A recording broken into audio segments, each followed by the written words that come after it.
Coming up, we take you inside some of our area's biggest political races, including the quest to become Kansas City's next mayor. We zoom from Westport to Wyandotte and the latest big name heading to town. And hold on to your hats as we take you under the sea and into the limelight. Week in Review is made possible through the generous support of Dave and Jamie Cummings, Bob and Marlise Gorley, Smithfield Foods, Haas and Wilkerson Insurance, the Courtney S. Turner Charitable Trust, John H. Mize and Bank of America N.A. co-trustees, and by viewers like you. Thank you. Welcome, everyone. I'm Nick Haynes. Yes, we were off last week, but it's good news for you. You are going to get 2 weeks in review for the price of one, which means our guest this week will have to talk twice as fast, albeit twice as insightful. Now, Steve Kraske says bring it on. The Kansas City Star editorial writer hosts Up to Date on KCUR-FM. Michael Mahoney is with us. He is chief political reporter at KMBC 9 News. Steve Dial tracks politics and some of our Metro's biggest stories for 41 Action News. And on call from the Kansas City Call, senior writer Eric Wesson. Now, one of the biggest national news stories of the week was a powerful storm wreaking havoc on the East Coast. The impact of Hurricane Florence was being felt all the way here as President Trump cancels a visit to Missouri, citing the monster storm for his decision. The president was to host a campaign rally Thursday for Republican Senate candidate Josh Hawley. It would have been Trump's 5th visit to Missouri since taking office. Is this a big blow to Josh Hawley, or does the president have plans to make good on this trip sometime before Election Day, Michael? He will be back, and he will be back frequently. Whether or not he goes back to Cape Girardeau in the boot heel, I don't know. I always thought that was kind of a curious choice because that is about as red as Missouri gets, and Josh Hawley and Donald Trump will have no problem rolling up big margins for Hawley in that race. But I expect the president to be back in Missouri 3, maybe 4 times between then and now. Look for it. Steve. You know, the president hasn't had a good few weeks, but I think he got this one right, Nick, to leave Washington, to leave the White House at a time of a national disaster looming like the hurricane in the Carolinas. The optics of that would have been horrible. He was right to stay home and not come out here. But the storm didn't prevent U.S. Attorney General Jeff Sessions from getting to Kansas City. On the same day, the president was to arrive. Yielding to the trends is not an option. We will not accept and preside over increasing crime rates indefinitely. That's the nation's top law enforcement official speaking at the federal courthouse downtown Thursday. Any reason why Mr. Sessions could weather the storm and fly into Kansas City from Washington when the president could not? Stephen? Well, I think like Steve said, the optics of President Trump coming here during a storm is totally different than the Attorney General making already, from what I'm told, an already planned trip. I think President Trump has taken a lot of heat, especially a lot of heat from talking about the deaths in Puerto Rico. So I think staying outside of Missouri was best for him. Attorney General himself making news in Kansas City when he says in Missouri after the fatal shooting of Michael Brown, Eric Wesson, arrests went down. This is and violent crime went up. So I don't think that is a coincidence. No, it's not, and I don't think his statement is accurate either. There's a trend of violent crimes going down, even though we have the upswings. Like in August, I think there were 21 homicides in Kansas City, but his message seemed to be more prosecutors and more police as the alternative. But we have mental health issues.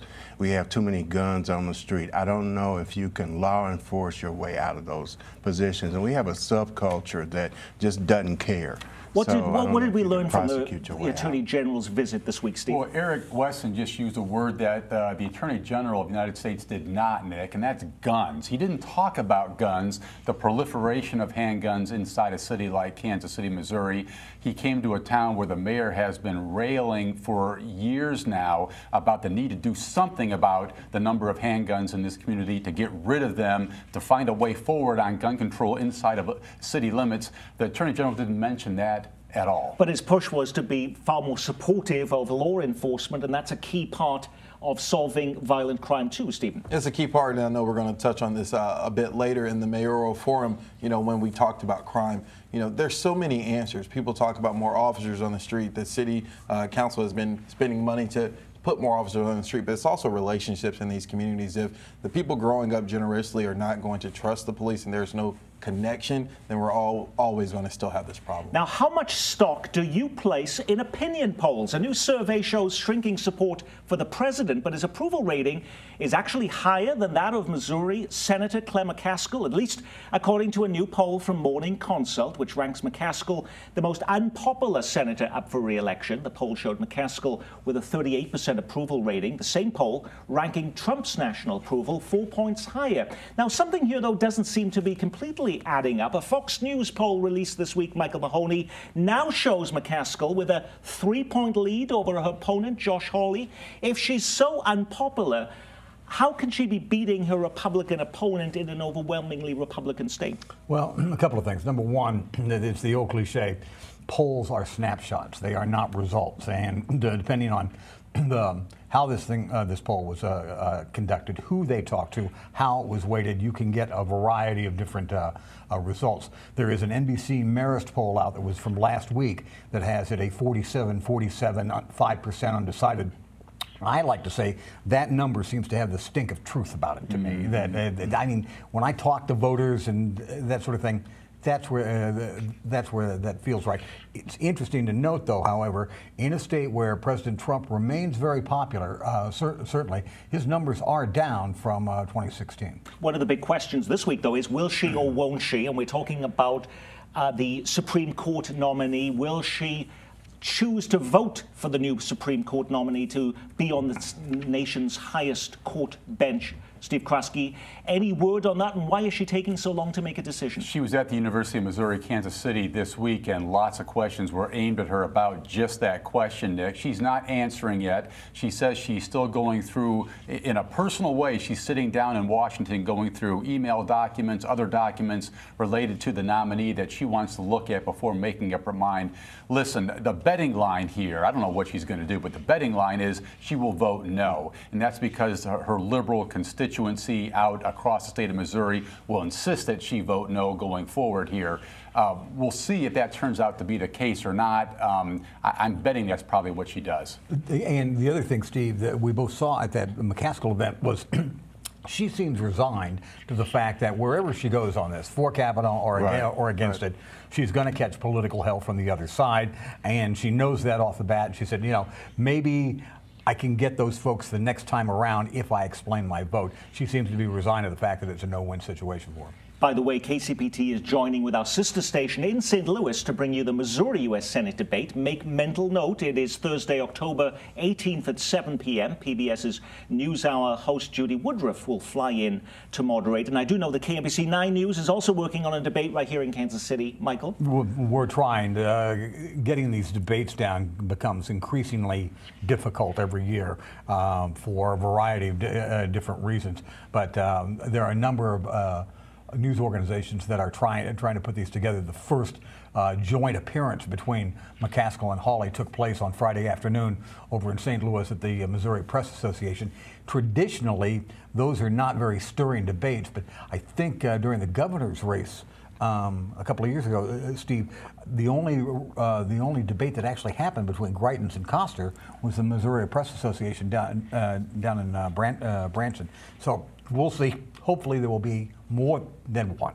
Last week, while we were hosting the first Kansas governor's debate here on KCPT, the former Republican governor of Kansas, Bill Graves, was creating quite the political stir as he endorses Democrat Laura Kelly in the fall election for Kansas governor. The week before, the chair of the Collier for Governor campaign announced he was supporting independent candidate Greg Orman over the GOP's standard-bearer Chris Kobach. But how much should we really read into this when Bill Graves crossed the political divide to support a couple of Democrats in their legislative races during the 2016 campaign, Stephen? We talked about this a few weeks ago, and I'll self-admit, I said I don't think that there's going to be a big wave of people, Republicans swinging to Laura Kelly or Greg Orman. A Republican governor of Kansas endorsing a Democrat. I mean, that's significant just in title by itself. That was supposed to be the same day that Greg Orman was going to announce an endorsement, and I'm told that that was from someone from another party. And so this has been interesting. I don't know if it snowball into something, but the numbers keep adding. Michael Mahoney is nodding his head feverishly. It already has, because on Friday morning, the Laura Kelly campaign announced another slew of notable Republican names in Kansas politics. The one that jumps right off my head is Sheila Fromm, who was for 22 minutes a United States Senator, replacing Bob Dole back in the 90s, and some other moderate Republicans endorsing her.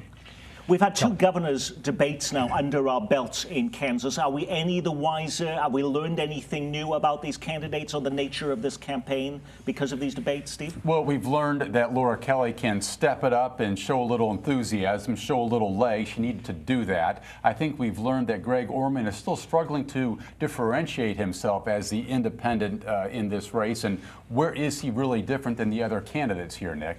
Eric? I would agree with Steve. There's not a whole lot of difference in getting away from that pack unless you've got a lot of money to spend to get your message out. I think his message is just getting lost in the hoopla. You know, I would beg to disagree on this. I think that at the Johnson County debate that you hosted, and you did such a really good job on it. I'm not shining you on. We're using this as a promotion, ladies and gentlemen. See that coming up. Then enough. You could have been a lot better. Okay. Anyway, I thought Orman had a very good day that day. He got in Chris Kobach's grill to an extent on immigration. Kobach fired right back at him. Steve, you're right, on that Saturday debate down in Hutchinson at the State Fair, Laura Kelly really got engaged, and that's a State Fair atmosphere that really sort of encourages that. I don't know exactly how Orman will perform in November, but I thought at the first Johnson County debate he had a good day. Now, while most people are fixated on the November election, this week the candidates seeking to become the next mayor of Kansas City squared off in their first debate.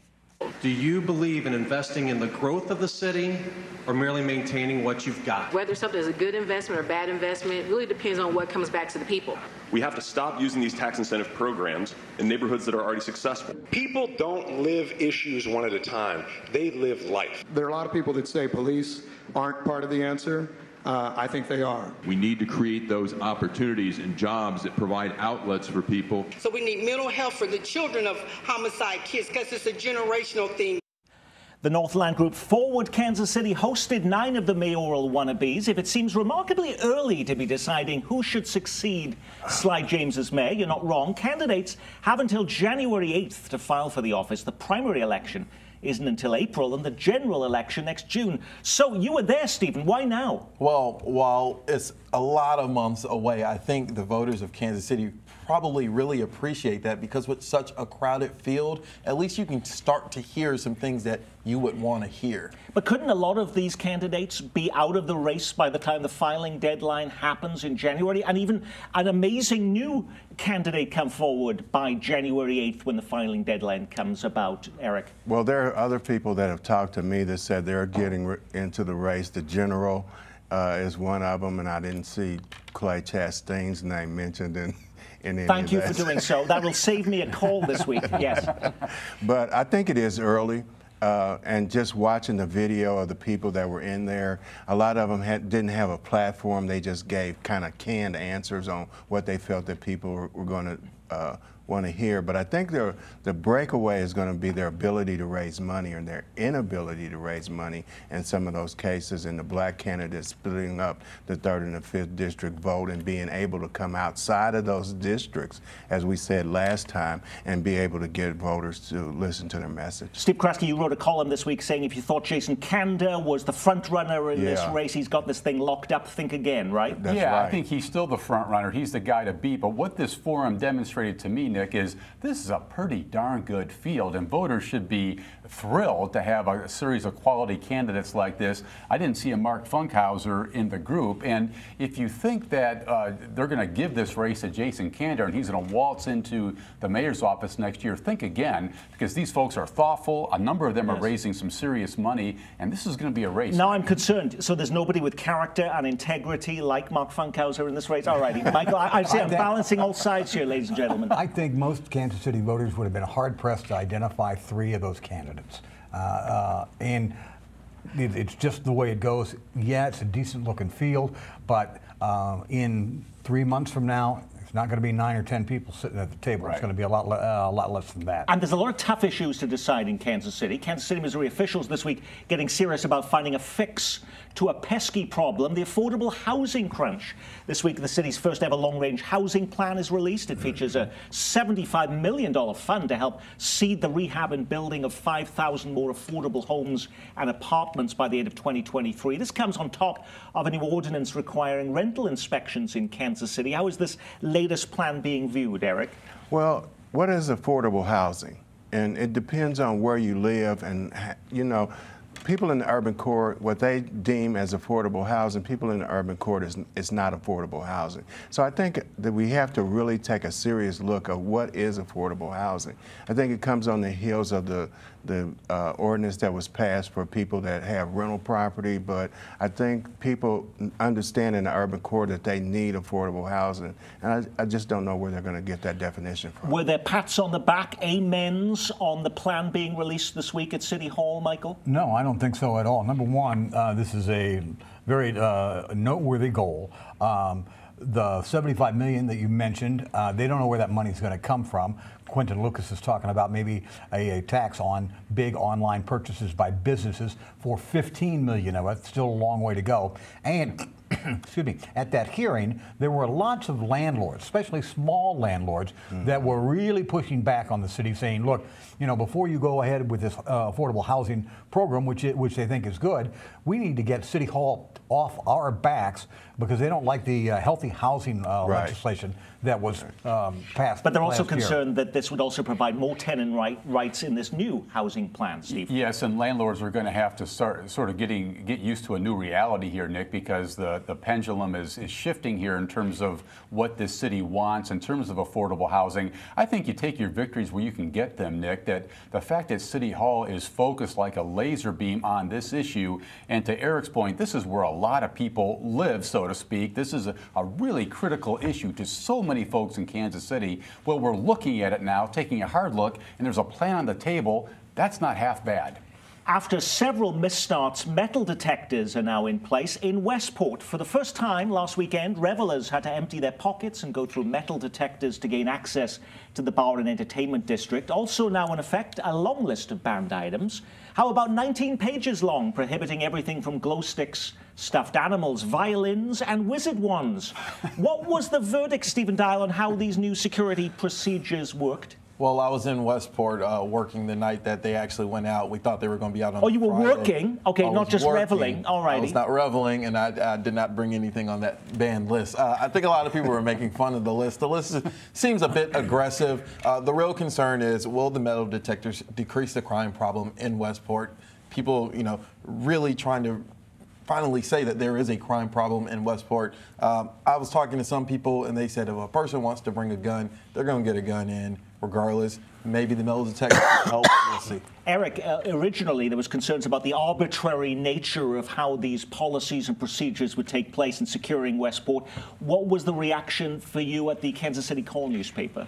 The reaction is the same, that they can pick and choose who they want to target. And then with the release this week of the video of the police officer striking someone, I don't think that helped secure public confidence in the system as they have it now either. You know, Eric, nobody's going to like what I'm about to say, especially the bar owners down there. The solution to whatever the violence problem that Westport has is close it up earlier. Yes. 1:30, 1 o'clock. God knows I spent my enough share of my time after midnight. It's the old coach's line, nothing good happens after midnight if you're out. That is not going to happen. The Westport Entertainment District is not going to roll back its hours, but that's an obvious solution to if most of these problems are happening after 11 p.m. in the evening, then shut down the opportunity. But unfortunately, that's not going to happen. The Hard Rock Cafe is coming to town. The global theme restaurant chain is headed to Wyandotte County at a new site close to the Kansas Speedway. The restaurant will be on the ground floor of a 10-story Hard Rock hotel. It's being built as part of the first phase of what is being called the Village South project, and it's expected to open in 2020. What type of win is this for Wyandotte County, Steve? Well, it's another win, and it's amazing to me that Village West, Village South, if you want to call it that now, is continuing to prosper in the way that it is. It continues to drop my jaw when I go out there in terms of what a remarkable success story this is. Hard Rock Cafe is a big name. It's not in the metro right now, and Wyandotte County's getting it. Good for them.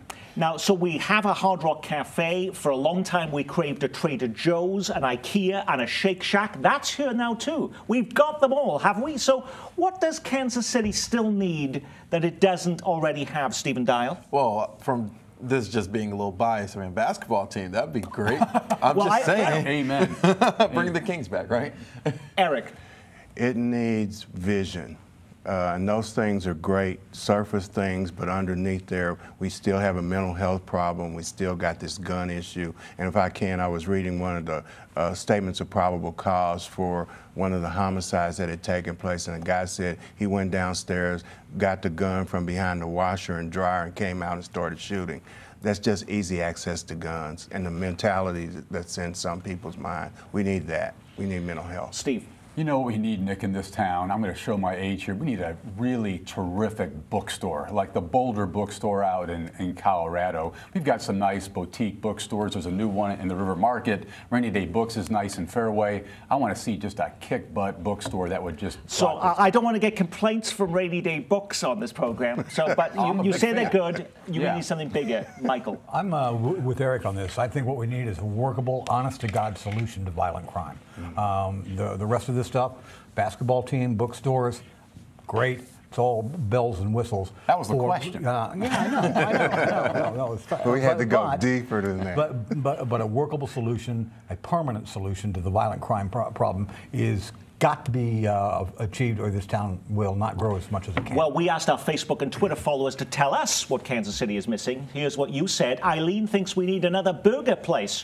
Her vote is for the In-N-Out burger coming to town. All right. Pamela is not fixated on food. What's missing for her? A little less focus on extravagance, a little more help for those struggling with basic needs. Tamara writes in big, bold letters, real public transit system, please. Sorry for the yelling. You have been heard. And Jack says racial equality would be cool.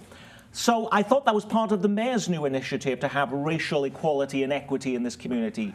Yes, and he's having a task force discuss that, and it's a great thing to talk about after you've been in office for 7 years.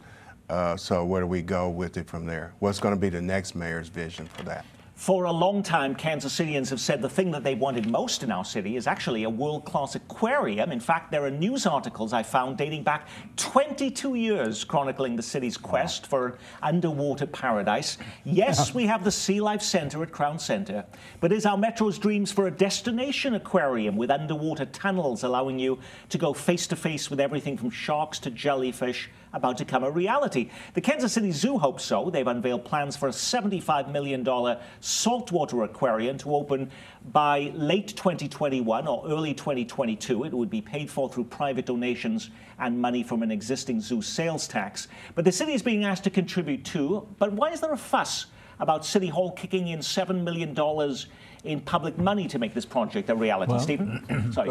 What I was going to say, and probably Steve as well, this is the sort of shenanigan that gets City Hall in trouble all the time. The general obligation bonds, this big package that was passed by voters overwhelmingly, was supposed to be the pick up your socks tour. Okay, let's fix the streets, let's fix our sidewalks, let's make Kansas City working again. And the discussion, even the discussion of taking some of that money and using it for an aquarium is going to lead right into the skeptics to go, aha, they're going to try to scam us again. Now, they're not going to do that, but City Hall needs to be very careful how they handle it. Like I said, I know I joked about a basketball team, but this is a prime example of people living in this city with all the issues, with all the racial divide, with the poverty, with the housing issues. When you hear about an aquarium in the city trying to scrape up money for an aquarium, is that really a priority right now? I don't think so. Well, it's an exciting thing. I think you're right. Absolutely, other big issues too. But this is an exciting prospect for the city. But we don't do things easily here, and I've written that before, Nick. The big issue now is where's this money going to come from? The head of the zoo told me this week, Randy Wistoff, that some of the private donors are saying they want the city to have some skin in this game, or their money might walk. But so if that's the case, the question is, where's this money going to come from? I'm not sure City Hall's got $7 million in the sofa. But the city has given more money to the 18th and Vine Jazz District, more money to Power and Light District. They are attractions too. Absolutely, and we have the penguins that have penthouses. We're going to bring the fish in, and we still have homeless people sleeping on the sidewalk. On a scale from 1 to 10, when are we going to start taking care of these people? I see people on Truman Road sleeping in the doorway. So you're going to take $7 million, and I think Alicia Kennedy was the one that was introducing or trying to push this, and people in her district saying they still don't have sidewalks, and the GO bond was supposed to Now you're making me feel guilty about our last story, because another electric scooter service has hit our street. San Francisco-based Lime enters the Kansas City market about 2 months after rival company Bird rolled out its scooters here. It's just $1 to unlock these scooters, 15 cents for every minute you ride. Users are encouraged to wear helmets, keep off sidewalks. But I saw in a number of news reports this week that there's actually no law requiring that. So basically, you can do what you want on these things, Stephen? You can do what you want. And I will say, shameless plug, they are fun. They are exciting. And the story that I did when Lime came to town about inclusion, that has been a concern with Bird already being here for 60 days, Lime here now. They strategically had their release on 18th and Vine because you have young people in the black community and other communities that want to take part in these things, and they have to go to downtown to use it, or to Westport. Yeah, and we heard about that, including from our viewer Richard, who said, hey, if it's supposed to be about making the city connected, why can't we find these scooters east of Troost Avenue? That's a rhetorical No, man, that was an evil laugh. I want to hear what follows it. I have absolutely no idea, and people want to know. And I thought it was a rhetorical question because chances are they probably wouldn't last. All righty, that is our Week in Review. Our thanks to our news reviewers from KMBC 9 News, Michael Mahoney, and from the Call newspaper, Eric Wesson. Hear him weekdays at 11 as he keeps you up to date on KCUR-FM, Steve Kraske, and from 41 Action News, Stephen Dial. I'm Nick Haynes. From all of us here at KCPT, thanks for spending part of your weekend with us.